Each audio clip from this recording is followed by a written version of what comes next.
All right, welcome. So, in a prior video, we talked about an optocoupler.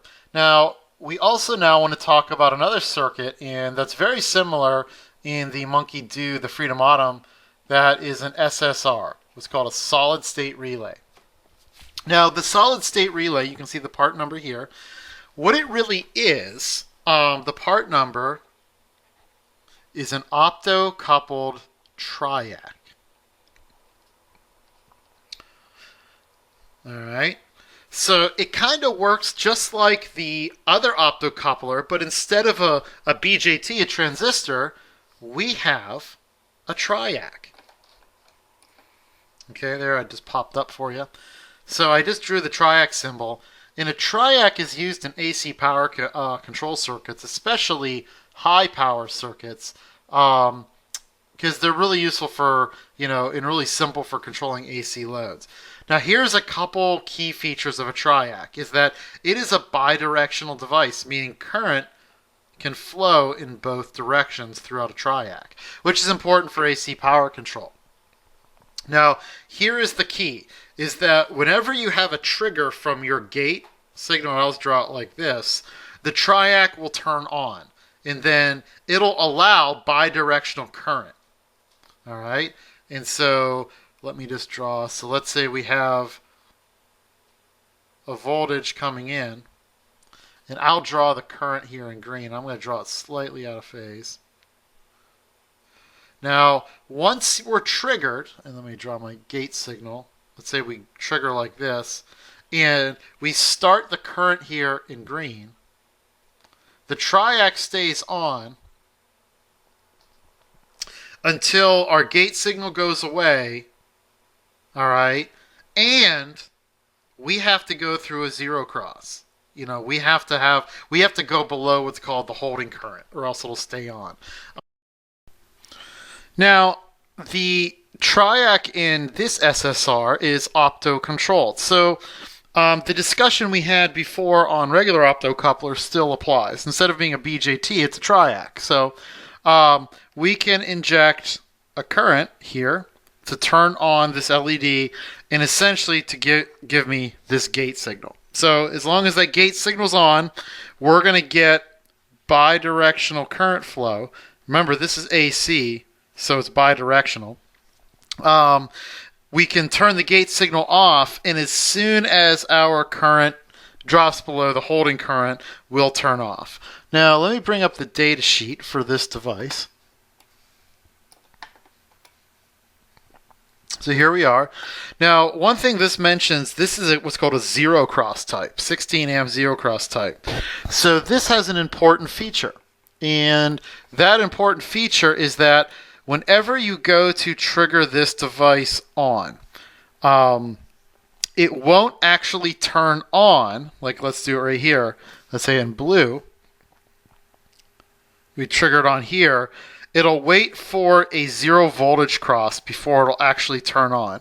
And what that means is that there's some delay time before we turn on. And we want that because at zero voltage cross, that'll ensure a nice clean switch in the event of a high power, highly reactive load like a motor. So that's nice. Now, the other concern, and we'll hop back to the data sheet.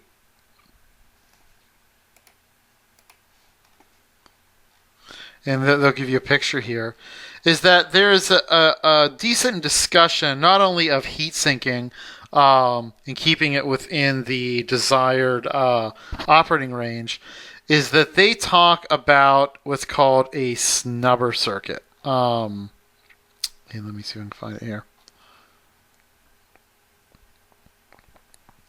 And so in this design guide, they talk about a snubber. Well, it turns out Triacs, let me bring up a new page here, that a Triac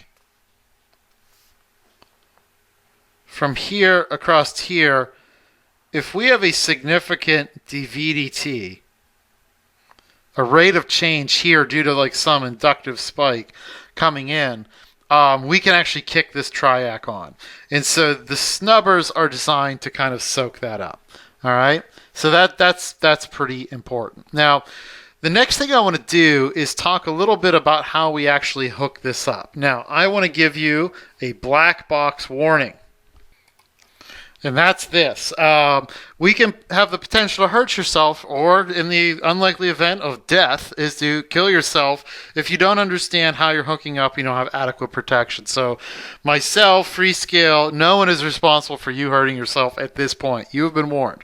Now, that being said, it's not as hard as we think. So I'm going to give you a quick explanation of how we deal with this SSR. So remember, this Triac is an AC device. So let me pull this up. Right here. And basically the idea here is I'm going to draw this as an in and this as an out, even though we're going to have AC current sloshing back and forth here. Let me draw a plug. Now, according to the National Electric Code in the United States of America, we have a 3-wire connection where we have our hot. That's what you get shocked from. Neutral, and a ground. Now, some important things is that hot, the color is always black. All right? Neutral is white, and ground is green. All right? That's the National Electric Code. Here's the other thing is, neutral should be at a 0-volt reference with respect to ground. But it carries all of the return current. So whatever goes sloshing in and out of the hot sloshes in on neutral. But this is at a 0 voltage point. At no time should there be current in ground. It is simply a potential reference for neutral. And at your breaker box, they're tied together. So how do we use this? So let's see how we would hook this up. So let me redraw this, and I'm going to draw my plug like this. And I'm going to draw like we'd have like a little power outlet of some sort. What we do is we take one lead, which is our hot, which is black. Okay, wired in the one terminal.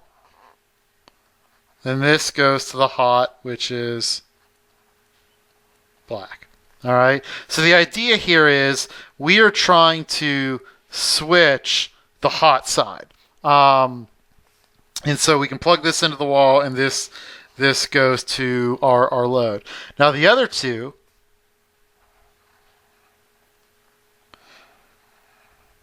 neutral and ground, can simply be passed through. All right? Simple as that. Because neutral doesn't carry any current. It's just the only thing we're trying to interrupt is the hot. So that's how you'd hook up the solid state relay in this case. So once again, warning, serious injury, death can occur if you're stupid. So take some time to get familiar with the National Electric Code, any IEC, applicable IEC standards or standards in your country to understand the mains wiring. It in the US it's 120 volts, Europe it's 240.